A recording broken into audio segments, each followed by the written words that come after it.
Yeah, all good. All right. Hello, everyone. Welcome. I am Clara. Most of you have probably seen me in some of the images that we have on social media. If you haven't, here I am going to try to host a bit together with Dani in her presentation today. Welcome. This is ArLA Architects, Latin American Architects in Australia. Dani, can we go to the next slide, please? Before we start, just a couple of housekeeping rules. Keep in mind that we're recording, so smile and look wonderful while we do so. As you already know, your microphones are muted. We're just doing this so that we can keep the presentation on track and on time. And there will be time to answer some questions that you guys may have. That will happen towards the end of the presentation during the Q&A. If you have questions that you would like to ask, you can raise your hand with this little guy and the reactions on the bottom of your screen. You can raise your hand. I don't know if you're seeing mine at the moment. And then, yeah, we'll take some questions for Dani to answer at the end of the presentation. Next one, Dani. Okay, so here's our team at ArLA. I am going to try and unmute the people who are here in this webinar today. We'll see how we go with the microphones and all. The first person to the left is Dani. Hello, Dani. Hello. Hello, everyone. Dani is, as most of you guys know, an ArLA co-founder, and she is based in Sydney. At the moment, she's spending some time in Chile, and she's going to be presenting today. She's also the person behind the social media of ArLA, and let's say it as it is, our visible face everywhere. Yeah, almost everywhere. The next person on this list is Estrella, who unfortunately could not make it to today's webinar. She's not doing too well. We wish her all the best. Hopefully she will be soon Speedy back. recovery. Yeah, hopefully she will be soon back joining our webinars and activities. Estrella is also a co-founder of ArLA. She is based in Sydney and she supports Sydney activities. And the next person that we have to the right is Liliana. Lily, I'm trying to unmute you if you can accept that. Hello. Hey, Do you hear me? Hello, everyone. How are you? From Adelaide. How are you? Good. So Lily is based in Adelaide and she's supporting the activities of the team over there. And the next person that we have to the right is Catherine. I am going to try and unmute you. Let's see how we go. Hello. Hello, everyone. I am in Brisbane, so I'm the pleasure of coordinate all the area of Brisbane and Sunshine Coast. So I am here for everyone. Excellent. Thank you. Thanks, Catherine. So the next one we have to the right is Fed. I am going to try to unmute you here with all my unmuting skills. Hello, everybody. Hello, I'm coordinating Canberra. Canberra and sometimes in Sydney as well. Yeah, she's an active part of our, sorry for interrupting, Clara. She's also part of our graphic design group. So yeah, also she does a lot. That's very important. Yeah, a lot of contributions in that area. Camila, unfortunately, is not here this morning either. Camila is based in Melbourne and she's supporting the team over there. Then we have next in line is Anne. Anne, I'm going to try to unmute you. Let's see how we go. Thank you, Clara. Thank you, Danny. Hello, everyone. Yeah, I'm in Sydney coordinating, so yeah. Anne is also part of our social activities coordination in Sydney, and she is one behind many of the very cool events that we have happening in Sydney. The last person on the slide is myself. I am basically supporting everything that is overseas qualifications assessment, also known as skills assessment in architecture. I'm supporting people who are involved in that process, and also registration for people who want to get registered in Australia. So that's me, based in Sydney as well, sorry. Next one, Danny. Okay, so this is Dani with her webinar today. She will be speaking about resumes and portfolio, an area that she is quite an expert in. So yeah, we've been looking forward to this one for some time now. A few Australian job search tips that will be given by Dani today. And this last slide is just a bit of, you know, the small writing that we need to put somewhere.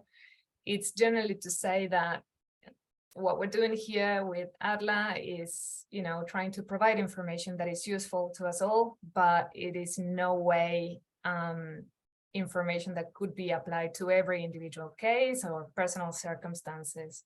So professional assessment or immigration advice should be taken from the right people, and also just take into account that all the material in the presentation is produced by Dani, and as such, she owns copyright over the material. So we do, by all means, exchange, we encourage the exchange of information.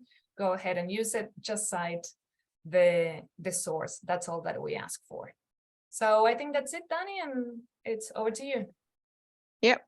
Welcome, everyone. I'm Dani, co-founder and Chilean architect, normally living in Sydney, but now on holidays in my home country. So let's start. So this webinar is about resume and portfolio. This is a deep insight to the topic that was covered by our first webinar, which was in February this year. And it was a little bit more broad information about how to find a job in Australia. So this is more an in-depth content. So and also was the topic that was more voted for everyone in ArLA. So I hope that this helps to get you started. So where to start? The first thing that applies for portfolio and resume, I call it the basics. It is that before you start preparing your documents, ask yourself which kind of role you want to apply for, define the architectural field or firms that you want to focus your job search on. Also use your past job experience or work experience to reach your future. So not just a list of things that you did in the past. Analyze that and see if some of those things apply for the next role and ditch the ones that are not relevant. And the last one is talk about yourself. Avoid or don't focus on your projects. Talk about yourself. I will explain that later because it might be a little bit confusing for some people. But yeah, if you have the answers for the above, you can start putting together your job search documents. This is a quick guide to keep you moving because I know that it's quite overwhelming at times. So the first one is resume. I wanted to do like a comparison between Latin America and Australia. I would say that we share many of these things in Chile and Latin America. Obviously, this specific information is based on what is done in Chile, but talking about this with other people from other countries in Latin America, it seems that it's pretty much the same everywhere. So the first thing is that we used to put our full name. Some of us have even 3 names, 4 names, and 2 surnames. I really loved having my mom's surname as well. So I had to ditch her name, apologizing, of course, because in Australia it's just only 1 name and 1 surname. Then the full address, in Chile at least we used to put everything, name of the street, number of the street, number of the unit where you live. Here in Australia, you only need to put suburb and state only, but it is just to give you some guidance of applying for jobs in the same area. So then it will be a bonus if you live close by. If not, just put the state that you are in New South Wales or you are in Sydney. Then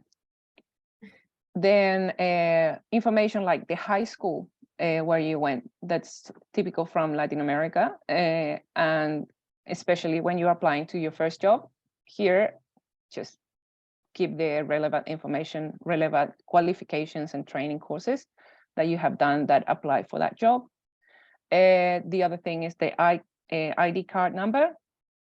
Here in Australia, don't put that information, neither the ID or the passport details should be included for your own safety, protection of your information. And another thing that we do in Latin America is to put the full work history. So even if you did some jobs like, I don't know, you were promoting some products or you were helping your parents in whatever business they had, nothing related to other things that are not architecture should be included in the Australian resume. So only relevant to the role. That doesn't mean that your entire full history it is irrelevant for yourself, but in terms of resume structure, here just, and it happens also to cleaning jobs or hospitality jobs, you need to just focus on that. I think that was the first thing I learned here, that you do one resume per field that you want to apply.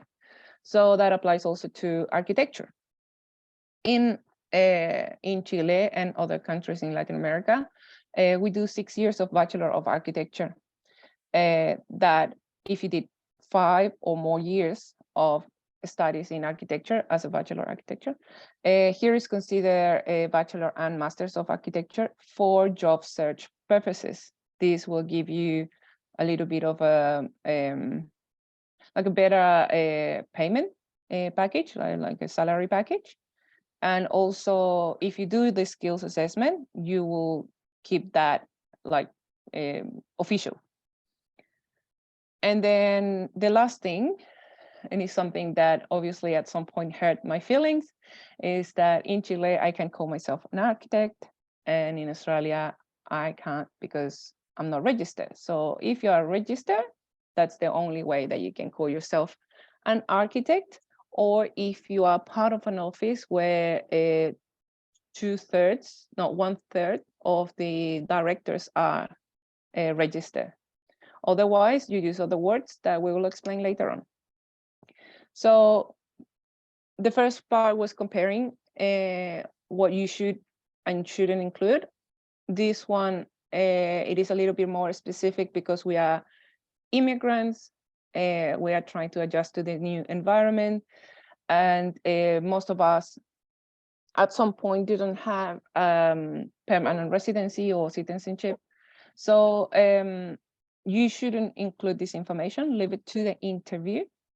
As for example, the type of visa, which is sometimes the student visa with the limitations that used to have and might have also in the future about the amount of hours you can work, or the working holiday restrictions that allows just 6 months, as far as I remember, 6 months in one company, and then you need to move to another one. So just leave that information outside. Don't use information that can play against you. And then when you get the interview, then you discuss this more in a more intimate environment. And then if they like you, probably they won't mind if you're a student, working holiday, or a citizen. Also about this level of English, I used to put which proficiency I had, if I was fluent, if I had good written skills. Just leave it outside. And as Clara said, don't write yourself, let them write you. So if you said that you speak 2 languages or 3 languages, just name them, and then the interview will let them know if you are proficient or not. Then hobbies, or any information that can show information that is not mandatory to provide, as marital status, or if you have children, or if you have too many activities after work, so you're not allowed, you can't do overtime or something like that. And the last one, it is, as I mentioned before, just stick to information that is relevant to the role, and leave other kind of jobs that you have done in Australia outside that. I've used this information in my favor in interviews, which is also to show resilience and other kind of transferable skills, but leave that to the interview. Don't put it in your resume. Then the tip number 4 about the resume are about the format examples. No. Sorry, we had the same issue last time. It's just a number, I think. Yeah, no, because this has to be first and then the examples. So the resume tip number 3 are about the formats. So I divided this when you apply to a recruitment company or direct to the architectural firm. So in the recruitment company, they normally have their own formats that they fill up with your information, and then they pass that into the companies that they are headhunting. So they will really appreciate if you give this information in a Microsoft Word format, editable, so they can copy paste, and in a simple style with a sans serif font that also is legible, but that is everything has to be simple, like no tables, a linear structure. So you can go for more than 1 page with this linear structure because you are not organizing with a nice layout, but you are providing the information. So this is focused on the information and not the design. You can show that in the portfolio. And then I strongly suggest a professional looking photo for the recruitment companies that look thousands of resumes every day. Keep it in color, or maybe a black and white one with a nice color background, or something color in your clothing. Yeah, no color needed, just a simple Word document. Don't spend too much time in this. You can have both, and that's what I do. I have both, because then if I want to apply directly to a company that is opening, they are hiring, and I want to apply for that, I send the beautiful one that I spent hours trying to put together. So this one, I suggest a good quality PDF format that makes sure that it looks good printed in grayscale. Then minimalistic style. Keep the attention on the information and not the design. A legible size sans serif font. That's a suggestion that I had the first time I had someone reviewing my documents, because I used to use the serif font. Then you can use tables and multiple columns and original layout. again, I suggest a professional look photo. This time you can use color or grayscale, but if you want to stand out, if they are opening a role directly from the company, but you want to stand out because there are many applicants, go color instead of grayscale. Otherwise, you will look exactly like everyone else. And then, especially in our field that we love black and grayscale. So then we suggest using color, but if desired, but make sure it prints well also in grayscale, and also that doesn't like switch the attention to the colors instead of the information. So then we can go back for the to the examples. The format examples here, I put together two examples from Canva. So to the left, you have two examples that we prefer to use, and in the right one, you will have the ones to avoid. You might notice the difference immediately, but I will do a quick explanation why I think they are good or bad examples. So these are just suggestions. Like if you want to do the right ones, you are allowed. This is not mandatory, but it is suggested to keep you in a professional way. And I always suggest the name and surname and contact details very clear. And also I suggest to put 3 concepts behind underneath your name that define yourself in your career. So also the very left one shows a little bit of like white and black. I normally suggest everything white, but okay, this person decided to do a column with highlighted information on the left in black background. And always having an about me section is useful, and having a little bit of color. She used yellow, same as ArLA.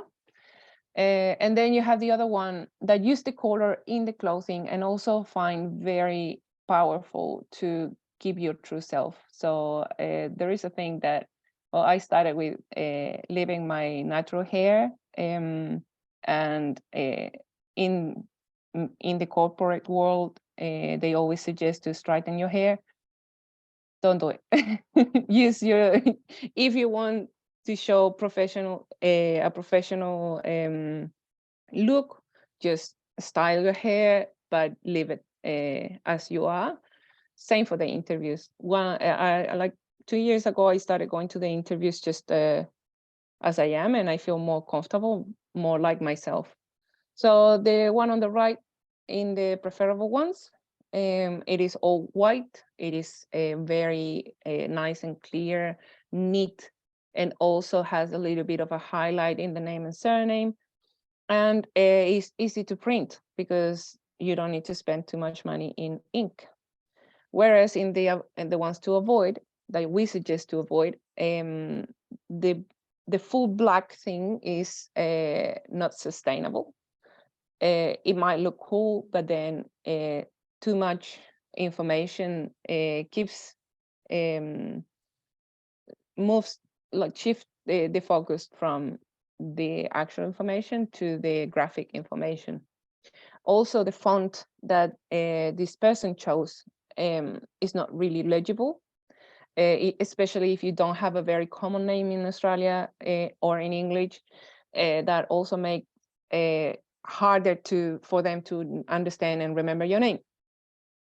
If you have an uncommon name, or if you have a too long name in Australia, they all also use nicknames. You can shorten your name. You can even change your name and say that you use your middle name instead of your first name if they are easier to understand and stick in their head, because that's what we want. And another thing that I don't suggest is the kind of model photo shoot photo. Keep it professional. You can do something less formal, but still in a professional look. And which also is shown in the right one. So use your outfit also, keep it professional. And in this other case, it's too much color. You don't really focus on the information, even when you put your name and surname in black bold format. You still are looking at all these elements that distract you from the important information. And again, this person rates herself with the skills, putting that you have, I don't know, basics of certain kind of software. Don't write yourself. Just put the list of things that you think that you are proficient or fluent, and then you can prove that in an interview. I know, for example, with Revit, when you show in your resume that you know Revit and it's for an architecture technician or a role for like a drafting role, they do a test. Or you can also do a test on LinkedIn. So then, or if you also did the course and you went to Autodesk and you certify your level of proficiency, just put that. If that's the focus of the application. If not, just leave it as a list, and the rest is proven by doing. And then we will go to the fifth one, which is the career summary, which is something that should be replicated in all our platforms.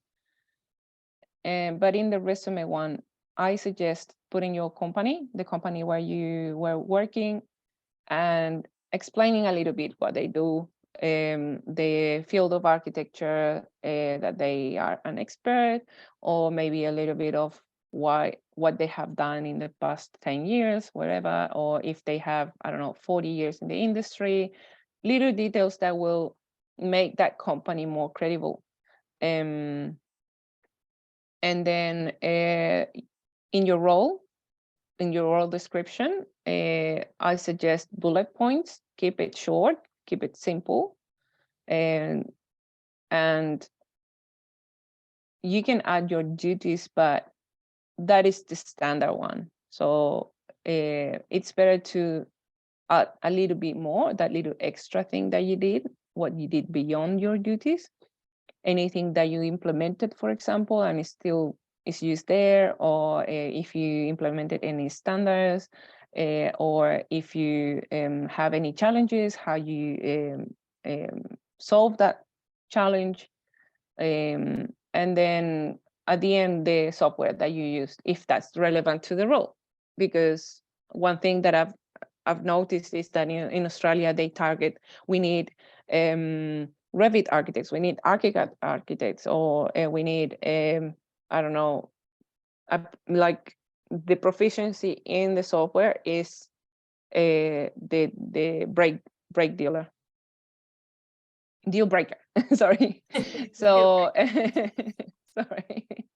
So the also in every company and every role, at the type of architecture, this is very important because they also in Australia are very focused on finding residential experts, interior experts, retail, commercial, infrastructure, urban design, landscape design experts. So even though, because what happened in, at least in Chile, we studied 6 years and we cover all of this, most of this. So, but we don't have that, I'm urban designer, I'm a landscape designer, because that is a postgraduate specialization. But if you have worked in those kind of architecture, just add it as you are an expert on that field and let them rate you. And the last thing are the keywords. These are very important when you use, for example, the format for recruiters, when you have like 300 applicants for the role. Read the job offer, read other job offers on different platforms like Seek, Indeed, LinkedIn. And when you start saying words that repeat all in all the job descriptions, that's the ones that you need to add in your role description, because then they can find you, and then they can also select you. And not because sometimes we don't put that word, that's the reason why you get overlooked by the machine. That is, sometimes they are not humans the one looking at these documents. So that's it for portfolio. So for resume, sorry. And now we move to portfolio. Danny, just quickly, we're halfway, we're a bit 20 minutes until we get to the hour. This was supposed to be for an hour, but just letting you know, okay? So yeah, I will try to speed up. So in the portfolio, and the first thing is how to face the empty page. I think we all have faced this issue. Maybe you feel stuck in this part, and it's fair enough. It is not easy. My suggestion, if you, for example, have thoughts like, I don't have enough experience, I haven't done big projects, I haven't built anything yet. If it sounds familiar to you, talk to people. Talk to former colleagues, talk to your partner, talk to your friends, talk even with your family. You'll be surprised by the amount of information they know about you. Sometimes we just underestimate the impact we have done in our careers, but they will show you, and that leads you to the next one, which is how to select all of this content, because you might go from I have nothing, I haven't done anything, to I have too many things that I want to show, and I get excited because you remember, oh, I did this, I did that. So the content selection is very, very important. In this case, I suggest that when you have that cloud of information, that brainstorming, you start writing down the first thing, then group the information. It could be a scale, or like a timeline, or the relevance that have for you, and then select the relevant projects that align with your goals, with your values, with your vision, and especially with your target role. If you do this and you bring your portfolio to the interview, it will be like a PowerPoint of your life. So it will be easier if you have connection, all dots connected, and it makes sense to you. It will be much easier to approach that interview where you are very, very nervous, and then it will be like a just normal conversation that you had with your family or friends or former colleagues. So I have a little quote in the bottom that says that knowing what to leave out of your portfolio is as important of what you select to include in it. Then the next one, it is about length. This is very easy, straightforward. My little formula is either 5 projects in a quick overview, 3 projects in depth, or a combined format with 1 case study, which is where you go very deep into it. And then you have 3 or 4 quick overview projects. And these projects should be grouped. So either if you have only urban design projects, they can be a timeline, or as in my case, I have like a mix of things from urban design to interiors. So then I group them by a scale. So that leads us to the 4th one, which is the suggested structure of the portfolio. This is something that I got suggested years ago. I never listened to it because I was so excited to show everything I had. And then I understood that selecting is so important. So leave some air between the images and the text. Don't be afraid to have like a 50 pages portfolio. If leave some air, the information won't be lost. Obviously, put first what you want to show first, like the thing that you want them to stick in their eye and then in their head, and then leave it like I will put in the beginning the most important, and in the last one also something that you want to finish, and you went to the last one, and then they can talk around this one. Then keep the text short. Talk about yourself in that role, not about your projects. The project itself, it is important, but the most important thing here is you.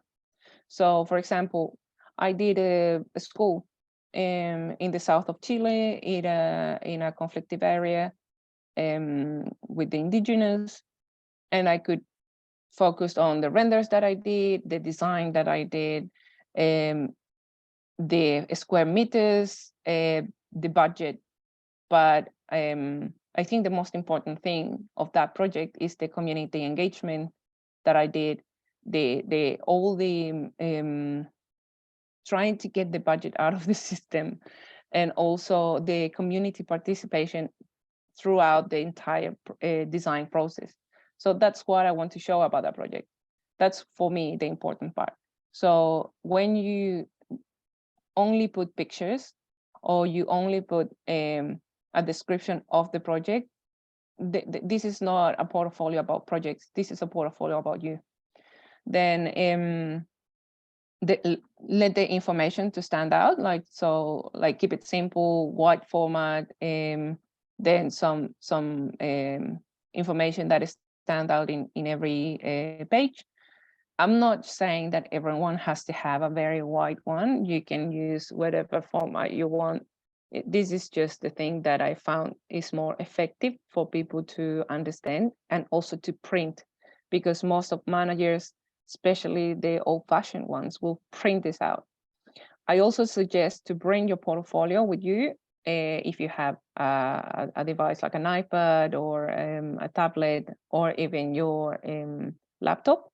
I've heard in the group, in one of the chats, that someone went to the interview and they have projected this in the full screen in the presentation room, in the meeting room.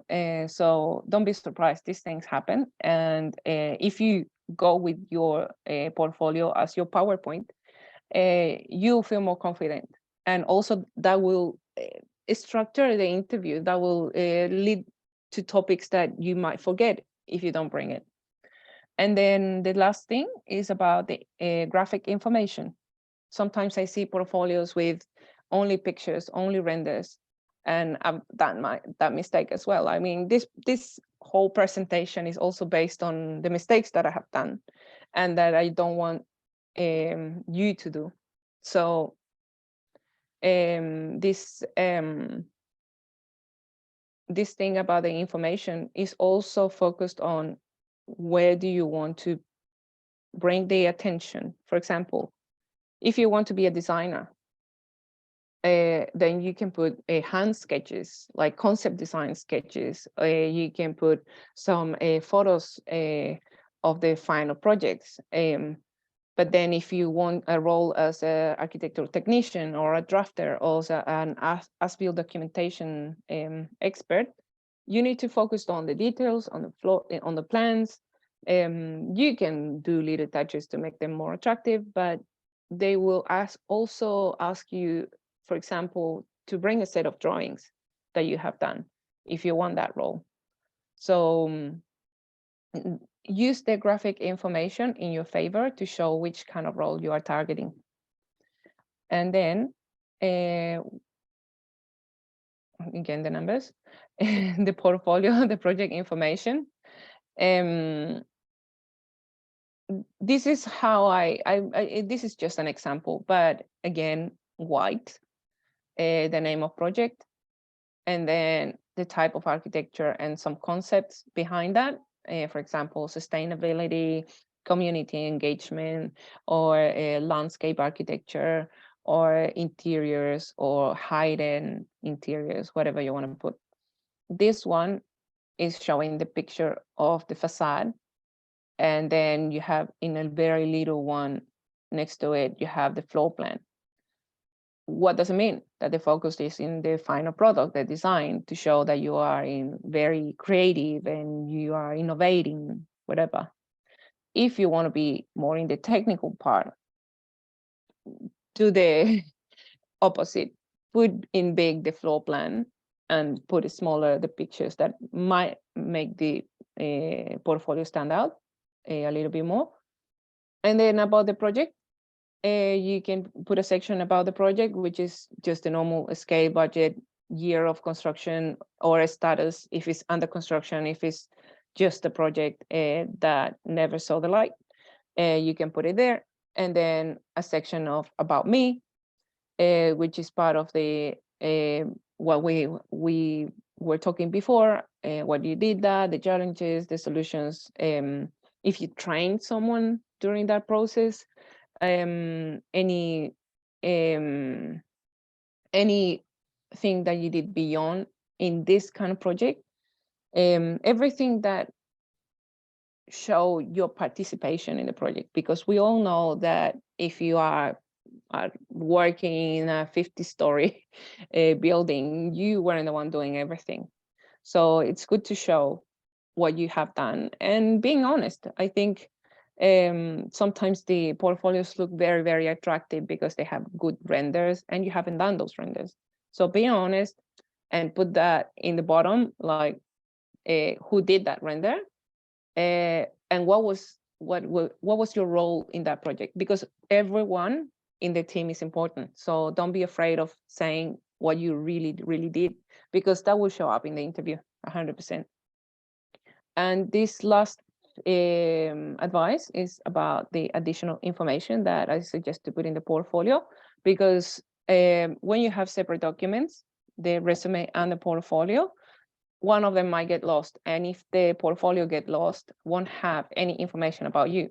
So put your contact details, maybe in the beginning or at the end. I put them in the about section. So my second page after the first page, I go and I put a little bit of about me, a picture. If you don't want to put the picture, it's fine. I also put some concepts. And what I've done, and is very effective as well visually, is that I put my name and concepts throughout the entire portfolio. So I'm proving through this entire portfolio that I'm sustainable, that I love plants, that I love the community engagement throughout the process. And that's very powerful. And if that page get lost, they know who you are. And then any services or areas of expertise are also very good to put in here in a page. I've also added the work history, but we can leave that to the resume. But if you want to add it, it's fair enough. And then the last thing that applies to both, either resume and portfolio, and to the interview are the career gaps. That it was one of the questions when we did a little bit of a exchange of opinions about this topic, and use them in your favor, embrace them. We all have career gaps, I think. Then how to approach to this? I think the best way is to look at the bright side. Look at the transferable skills that you have from these career gaps. So we all travel, of course, we are on the other side of the world. So that will bring you an open mind. You will be adaptable, multicultural exposure as well. You learn a new language, probably, as I did. I was 28 and I was trying to understand Australian English. And that that made me learn new skills. We also most of us did hospitality jobs, and maybe not maybe, I know that a few of you are also doing that currently. So don't be afraid of this. And nowadays, maybe 10 years ago it was unacceptable, but at the moment we all have gaps, and they know that. Don't hide them. When you hide them, they will know that you did something wrong. When you show that in the best possible way, and you can put it in about me if it's too obvious, like if you spend 3 years or more without working in architecture after you graduated, they will ask you. So put it in there, and then the rest it can be asked in the interview if the question arises. Then things like maternity leave.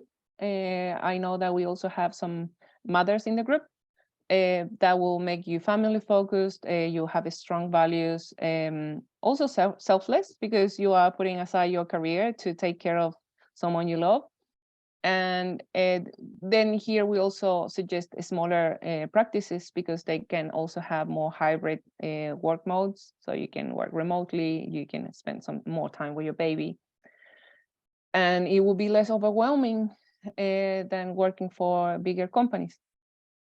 If it's for studies, like postgraduate studies, you are someone that focused on career development. You are also someone that likes to do one thing at a time, which is good. The multitasking is overrated, and I think also can be used to say, look, I wanted to get this done faster so I could get back to work sooner.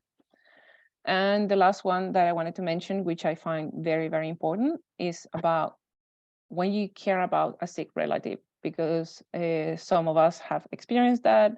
And I think it is also important, same way as the maternity leave, when you take leave to care about someone else in your family. So again, family focused, generous, selfless, and you are a team player because you decided to take that role, whereas someone else will be paying the bills.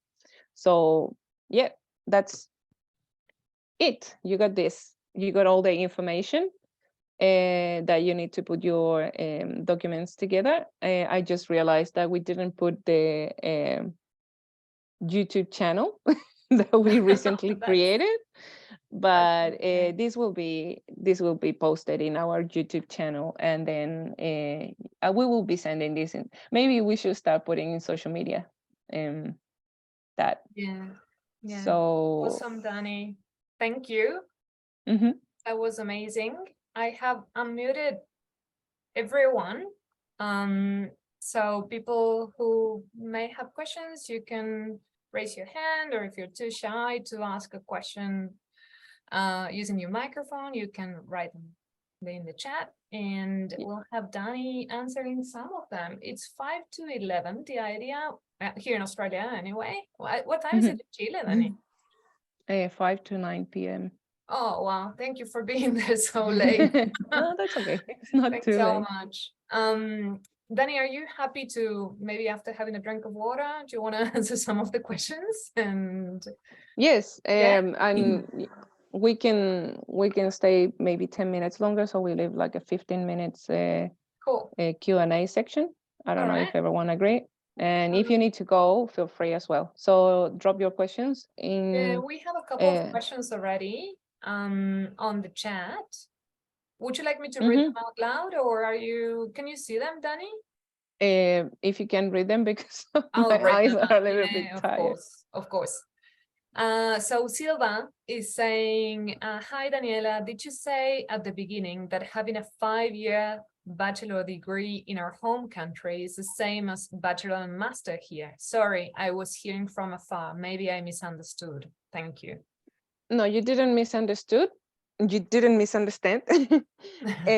This is something that for me was a bit of a conflict, because I was told that I can't remember the name of that recruitment company, but they said, "Oh, you study 6 years. Oh, your masters and bachelors and masters," and I'm like, "No, because I don't have that degree." And they explained that, like, because in Australia the degrees, the bachelor degree is 3 years, and then you can start working in a practice, and then you do your masters, and then you do your registration. So if you do your skills assessment, that will be 100%, like, no one can deny that you do that. You can put it, I think a way that for me is more comfortable, that I don't feel that I'm lying, is saying that your studies were Bachelor of Architecture. You can either put in brackets 6 years, or you can either put in brackets equivalent to masters, and Bachelor and masters in Australia, and that will make you get a better salary package, definitely. Yeah, like, look, if I may add to your answer, Danny. Mhm. From the perspective of the skills assessment and all that, what you usually see is that a Bachelor of Architecture in Australia goes for 3 years. Mhm. And in order to get a master's, then you have to go to uni for 5. So I think just saying Master of Architecture makes perfect sense for anyone who graduated in Latin America, where careers in architecture a minimum of 5 years, right? You mean 5 years in total, bachelor and masters? Because you made me think, oh my God, the masters are 5 years. No. In total. In total, yeah. Yeah. So then, Okay, another question from Viviana. Viviana is saying, hi everyone, thanks for doing this webinar. Do you consider relevant to add academic projects in our portfolio? I got an Australian qualification, but I wasn't sure about including professional and academic projects. Thank you. 100%. I have my academic project as my it's like my baby of my portfolio. I will never remove it. I love it, and that's the project that made me want to be an architect. So I always bring it with me. Even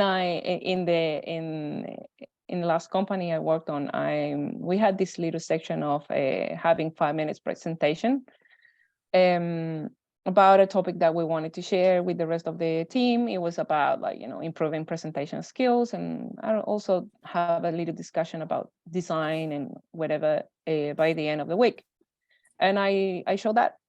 I showed and I said, oh, this was academic, currently under construction, but it had for me, it had a deep meaning. So don't be afraid of putting that. Obviously, not everything has to be academic. I think also in Australia, they ask a lot of Australian experience, but if you're just you just graduated, or you just have 2-3 years of experience, it's totally fine. And I have 10 years of experience, and I still put that academic project because I love it. Because it was awesome and it should be there, of course. So we have a couple more questions. Just before I go through them, I would like to ask if you guys can actually unmute yourself. Have you found that option that isn't like let people unmute themselves? Yeah, all good. Lily, I see your, yeah, no. Oh, wow, I'm so sorry. I'll be 1 second, but before I'll read the question, so you can answer, Danny, in the meantime, while I try to figure this out again. Okay. Yeah. So I don't have the answer for the next one. Maybe you, Oh, you Clara, can have see it, because okay. Sure. it is about when you apply to an university. Applying to a university, can we select bachelor and master if we made a 6-year degree in Latin America? I have been told that we shouldn't put, so it's 2 separate questions. So the first one is, if I apply for uni, say, and if I want to do like a postgraduate degree, is that the question, Valentina? Yes, I think that's the question. So if you want to do a postgraduate degree and you only have your master's, your bachelor as in the paper what you have done in Latin America, can you still say that it was a 6-year degree equivalent to bachelor and master's in Australia? 100%. Yes. Yeah, totally. Especially because for that you need to do your skills assessment. Yeah, sorry. To apply for that university. Just in case I didn't make myself clear in what I was trying to say before, the point that I was trying to make is that generally in Australia, an academic qualification in architecture goes for 5 years, a total of 5. Yeah. By the time you finish your 5th year, you have a master's. But then there's something in the middle that happens, that is, after your first 3 years, you get a bachelor, right? So if you do just 3 years and do not finish your master's, then you're a Bachelor of Architecture anyway. Yeah. If you do 5, then you're master's in architecture. The thing is, in Latin America, we don't have that option. I don't know, just correct me if I'm wrong, but as far as I know, I don't think you're either an architect or you're not. It's like that. Yeah. So that's what makes a difference. And in your case, Valentina, Totally. I would even go as far as saying I have a master's in architecture and I did a year, probably your 6th year was a thesis, and by your name, I'd say you're Argentinian. So you probably had an architectural thesis at the end of your bachelor. All right, thank you very much. Sorry? Thank you very much. Yes. Yeah, is that the case? Are you Argentinian? Yeah, I'm Argentinian, yes. Nice. So the second question from Valentina, I think, is also very important. That you say we shouldn't put a photo in the CV. I think it's not mandatory. It's not legal that they ask to put a photo in your CV or your portfolio.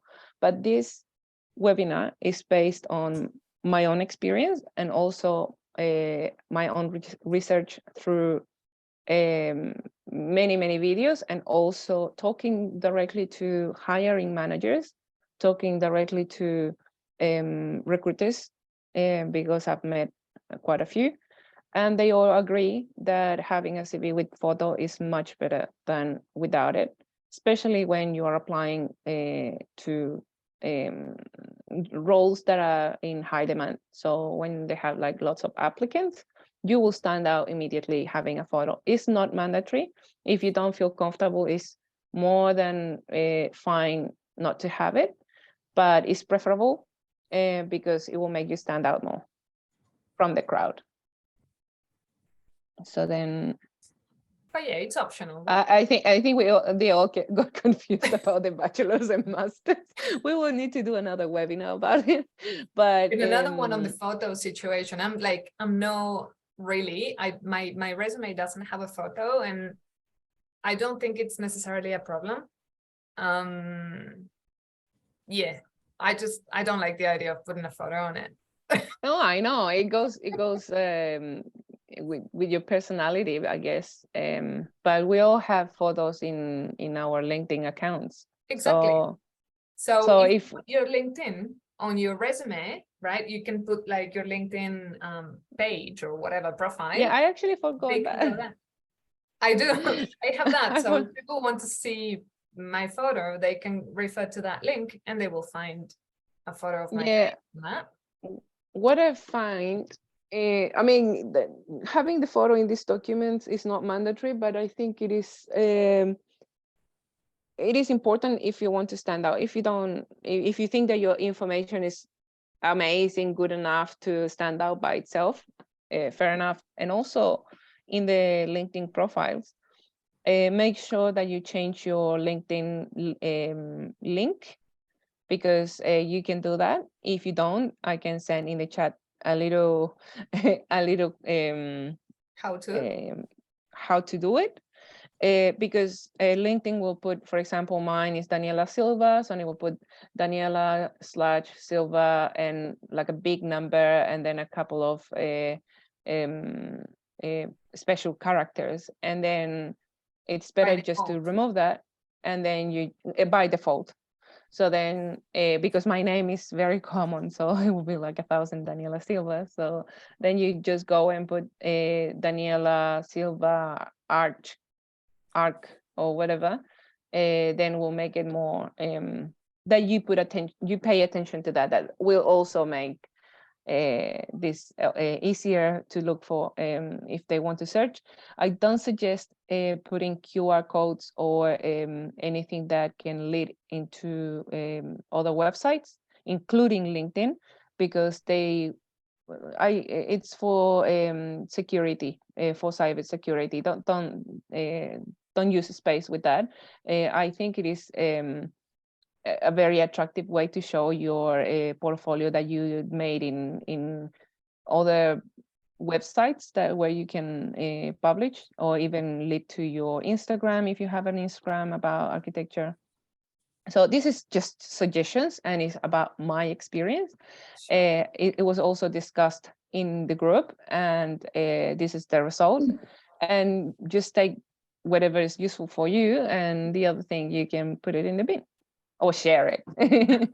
I think Lily had her hand up before. Yes, no, about a photo. Yes, just a quick one about a photo. that we all been told in some moment in Australia that it's better not to put a photo because it's not legal to request a photo. But just if you don't want to have the photo in there, don't be afraid that you won't get a job because you don't have a photo. Oh yeah, Because that's 100% we all been true. hired without having photos. So Yeah. that's the only comment. don't put a focus on that. If you don't Yeah, want. it was just a suggestion, and I think Yeah. it's based on the experience, and it's based on the comments from the suggestions from the experts, Of course. HR, hiring managers, and the recruiters, Of our course. friends. Any other questions, Any other question? guys? I have a You question. can all unmute yourselves now, so please go ahead. I have a question regarding the resume and portfolio. Will you recommend to have more than one? For example, if you want to apply to different jobs, will you have like one specific for this job and another one, or portfolio too, like a bit adjusted maybe, or more focused in something else? For example, for a specific role or a specific job, like this 100%. company or something. 100%, because I mean, in my own, I'm sorry for being so like in my own experience, but this is my own experience expressed in this webinar. I remember having a call from a recruiter saying, we want to hire you for like this leading role. And I'm like, I don't know, I don't have experience in leading roles, and at least my portfolio doesn't show that. So, or another one saying, oh, I sent the portfolio, and then she was a recruiter, and then she said, oh, but it's not really showing the scale of projects. So then I needed to adjust it to the thing that I don't really like doing, which is putting the budget of my projects, which is the way that show the scale of and complexity of projects. I prefer to show the complexity and the scale of projects through the drawings, but they wanted me to put the budget. So 100%, it doesn't have to be an entire full portfolio, but the information, it can be tweaked a little bit to in your favor, to play in your favor. So yeah, very good question. I think even with the resume, it could be. I mean, that's what I did when I was looking for a job in whatever. You know, I just wanted to go to find something to do and pay my rent when I just arrived without any English. And then I had different kind of different type of resumes. So same things apply here. So if you want to go to urban design, put all the urban design experience, and because it gets to a point where you have 20 years of experience and you can't put everything, you know. So then is when you start selecting the information, and it is a great idea to have more than one. But if you are, for example, at some point I decided to move from drafting to design, and I was targeting my portfolio to design and my resume to design. So I ditched all the technical drawings, which wasn't very helpful because then I was asked for the technical drawings to prove that I was part of that role. So that's why I think it has to have a balance of information. And then with the size of the image, you will also show where you want to focus the information. Sure. Is there any Thank you. questions? Valentina has You're welcome. her hand raised. Oh, yes. I just wanted to know, I have some simple projects in Argentina that I have made because I didn't have like millionaire customers. But in comparison with the projects of the companies I want to apply to are like too simple maybe. And I don't know if I should include those projects. I mean, they took me time and they were important for my career, but in comparison, they are maybe too simple. So I don't know if I should include those on the portfolio. I would suggest you embrace them. I have the same thing. For many years, I was told that my portfolio was not strong enough. You will get those things, I think the job hunting is tough.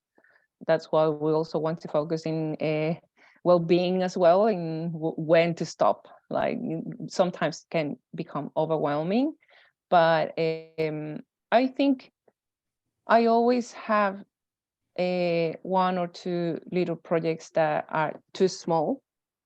No project is too small, and actually I've seen some practices that have that as a slogan, like there is no there is not too small project for us. So I think it is something that it can play in your favor. I always say that my portfolio is genuine and is also humble, because I'm humble. So I show that value in my portfolio, and it can't be a very small project. I've done very little ones, like, I don't know, 10 square meter little house, but the impact of that was bigger than whatever, like 100-story building, because that was a house that was an emergency housing for after the earthquake and tsunami that we have in Chile in 2010. So if you think of that, look at the project and see if it has a big impact, or what was behind that, why you want to keep it. And that's why you show. That's why I think don't focus on the project, like because if I focus on the project, it's like a wooden 10 square meter house that is in the middle of nowhere. Who cares?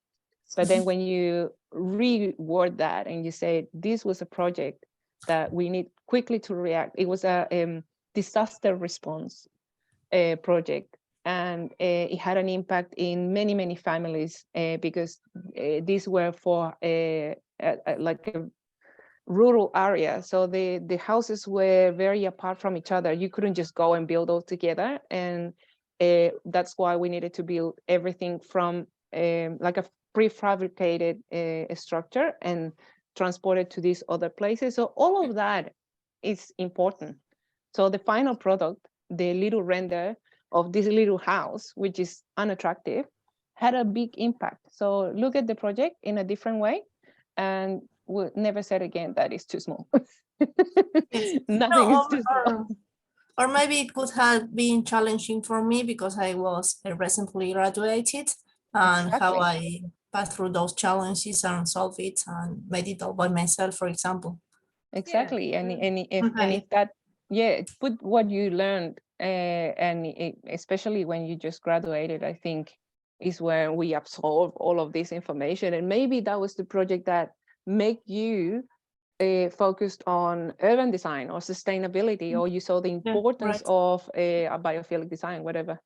I think if I may add something to that, Danny, to the response that you gave that I think was perfect. I think when Valentina was asking, she was saying, is it okay if I show this tiny project that I did, or little projects that I did after graduation, and I try to apply for a bigger company?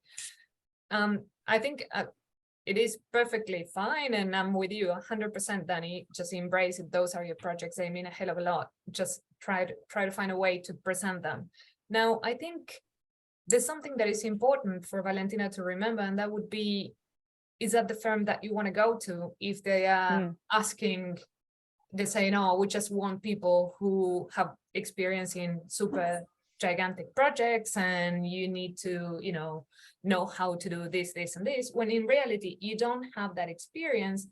It's probably worth considering applying for a different company with a different profile, and then you stay true to who you are, to your portfolio, the way that Danny, very wonderfully showed us. But then you go for an employer that makes more sense to you at the stage that you're at. Yeah. Or you can also use it at the step. It's like when you want to buy a $1 million house, but you don't have the 1 million, 10% deposit, 20% deposit. You go for a smaller one, and then with that you go to the bigger one. So if your final goal is to go to that big developer, build that experience with smaller practices. So once you have 6 months or 1 year experience in a small practice, and then you started leading projects, I'm 100% sure they will contact you through LinkedIn to bigger projects and bigger companies. So I think these basics, the basic questions are the answer for your question. And I think it's a very good, valid point that Clara brought up, because most of the time, especially in the beginning, we are so overwhelmed and we want to get a job. And then you just apply. And really, this is so exhausting because you don't get any answer back. You don't get any interviews. So it's better just to slow down a bit and see what you got, and also see what you want to have. Because maybe that big company is very flashy and you want to be there, and then you realize that is not the place you want to be, because the people is not the kind of people that you like to get related to, or the projects are not having, I don't know, they are not sustainable, they are just killing all the plants, I don't know, and then you will start feeling that that's not your place. So especially when you wish for something for so long, then you get there and it was like, meh, it wasn't that great, you know. Danny, just Do we we're have more almost questions? 20 minutes over the time. There are a couple more questions if you're happy to answer them, and then we wrap up, or yeah. Yep. So I think it is So Flor, we have a question from Flor. She's asking about recruiters. Do we have to look for companies in the architectural field, or any recruiter would work? I think architectural. Definitely architectural field. Go to LinkedIn and you will find them. They are everywhere. And also, I would suggest you go to the first webinar that is up to, it is on our YouTube channel. I will send them the links in the chats, because there I sort of explain roughly where how to set up your LinkedIn to be found by these people. They are now everywhere. They are actually everywhere because there is lack of candidates. So you are in the perfect time, right place to find them. time. Yeah, and I'm not sure. I don't know what I did, but I can't see the chat. So if you want to have one more question to wrap up. Paloma. Yeah, there's a question from Paloma saying, thank you, ladies. A quick question to clarify further. Can you call yourself a bachelor's in architecture and master's if you haven't gotten it recognized in Australia just yet? I think equivalent. I think we answered that question, but just in case, the skills assessment process is something that we can choose to do. But I think if we were to grab all the people that work in the architecture industry like today, and we were to ask them, oh, did you have your qualifications assessed in Australia? I think, I don't know, probably 5% of them actually had their, and I'm being generous with that percentage. Of course, you can call yourself bachelor and master's. I just would be careful with the use of the words. It's important that we don't go like, oh, I have a super degree that was accredited, because, you know, accredited means that there's a body that put a stamp on it and said, yeah, this is equivalent, or equivalent to, well, according to who says it's equivalent. You just go and say, okay, I have like a bachelor and master's degree from the University of such and such, and that's it. Yeah. Yep. I think it's I think it is something that if you put it there, but don't overdo it, that's what you're saying. Don't overdo it. Don't highlight it too much. But it's totally fine. I was told that almost 8 years ago, and I didn't believe it, and it's true. So yeah. Flor is saying, excellent. Yes, I need to start improving my LinkedIn as well. Next webinar. I think there will be another webinar. Danny has a lot of info to share with us. It's just that we don't have enough time, and we're also aware people want to get on with their lives and Saturdays and Friday nights and so on. So we need to put an end to Thank you, everyone. Thank you, everyone, for your time and for paying attention through all of this information that I feel that I try to put everything like smaller, but it's just impossible. It's a lot. I should have done one for resume and one for portfolio, but I think they go together. And we didn't even cover the cover letter, which is also something very important in Australia. So yeah, some people think that the cover letter should die, and some of them are advocates of cover letters. So yeah, next webinar. Yeah, and just a bit of feedback here from Anna. Anna is saying, please link to webinar next. She couldn't find the link. And yeah, we'll make sure that we do that. Sorry if we had some technical difficulties too. What does it mean? Sorry? What does it mean? I don't understand.